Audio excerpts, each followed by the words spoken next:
Ustadz, bagaimana menyikapi tentang kita ini yang sebagai pengelola yayasan, yang kemudian operasional dan pembangunan adalah murni infak dan sumbangan dari umat.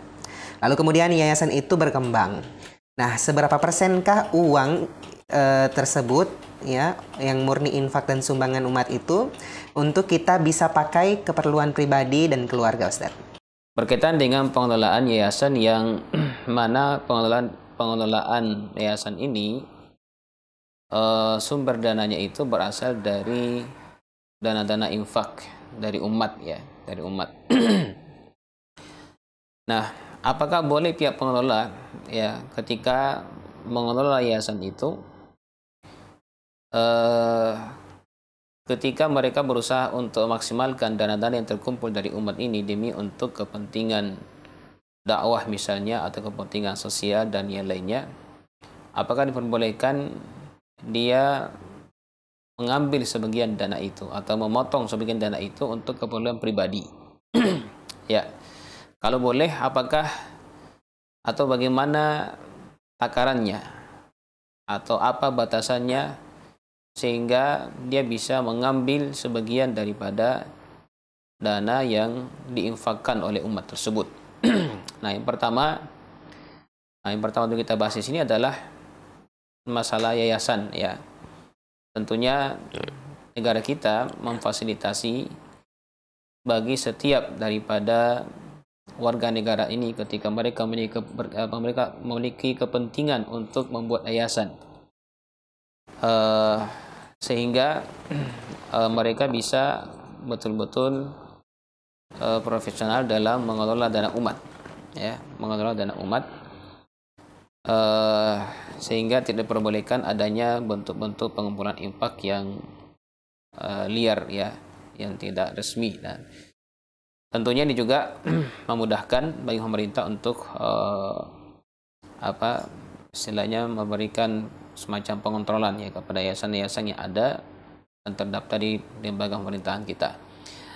Nah, berkaitan dengan pengumpulan dana atau infak dari umat ini ya, untuk dijadikan sebagai dana operasional dalam melaksanakan berbagai macam kegiatan-kegiatan dalam yayasan tersebut. Tentunya ini adalah hal yang lumrah ya dalam setiap yayasan bahkan organisasi ya. Yang jadi permasalahan di sini, apakah kita boleh atau pengurus yayasan tersebut boleh mengambil atau memotong sebagian daripada dana yang terkumpul di yayasan tersebut untuk kepentingan pribadi. Nah, kalau memang aktivitas daripada pengurus yayasan itu adalah betul-betul fokus dalam mengurus berbagai macam kegiatan dan rutinitas dalam yayasan tersebut, maka tentunya boleh saja mereka diberikan semacam gaji atau seperti dana insentif ya kepada orang-orang yang terlibat dalam mengelola yayasan tersebut. Besarannya bagaimana? Ya, besarannya kita tidak bisa menentukan secara pasti berapa persen ya dari dana yang masuk itu bisa dipotong oleh pihak pengelola dari yayasan tersebut. Namun yang jelasnya bahwasanya dalam hal ini yang disebutkan oleh para ulama kita ada namanya al-ajrul misli ya. Al-ajrul misli maksudnya adalah dia berhak untuk mendapatkan semacam imbalan yang berlaku secara umum di yayasan-yayasan yang sama dengan yayasan tersebut, atau ketika dia bekerja kemudian dia mendapatkan gaji yang sama besarnya dengan gaji-gaji di instansi lain yang kedudukannya sama. Itu merupakan pendekatan yang bisa dijadikan sebagai patokan dalam menentukan berapa yang bisa diambil untuk kepentingan pribadi. Tentunya misalnya kalau ada yang fokus di lembaga yayasan misalnya, kemudian dia tidak punya pekerjaan lain atau penghasilan lain selain daripada yayasan tersebut, maka tentunya boleh untuk diberikan secara full gajinya dari pihak yayasan ya, dari pihak yayasan. Nah, bagaimana cara memberikan imbalan mereka ya tergantung, misalnya dihitung dari atau dinilai dari kedudukan dalam yayasan, misalnya ketua yayasan, kemudian ada sekretaris, ada bendahara, kemudian ke bawah ada, kalau ada semacam seksi-seksinya di bawah ya, bagian-bagian di bawah itu, yaitu disesuaikan dengan level-level mereka. Nah, itu yang menjadi dasar dalam menentukan gaji dalam yayasan tersebut. Intinya ya sama dengan perusahaan secara umum ya.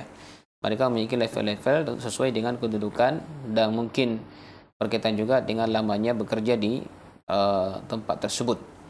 Nah, ini bisa jadi patokan ya.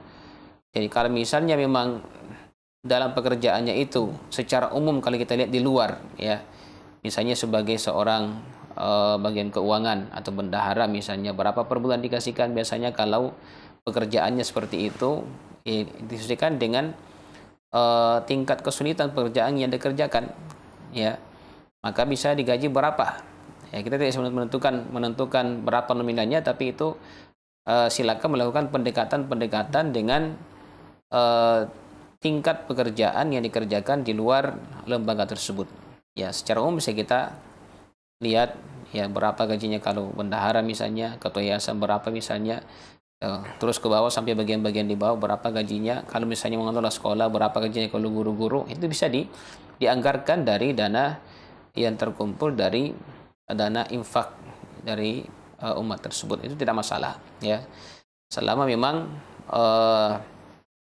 apa yang diinginkan oleh orang yang menginfakkan hartanya itu, mereka tidak menentukan sasarannya ya. Kecuali kalau misalnya ada yang berinfak, ada yang bersedekah, kemudian menentukan sasarannya bahwasanya saya berinfak di yayasan ini khusus untuk keperluan ini, maka itu tidak boleh diganggu ya, tidak boleh diganggu.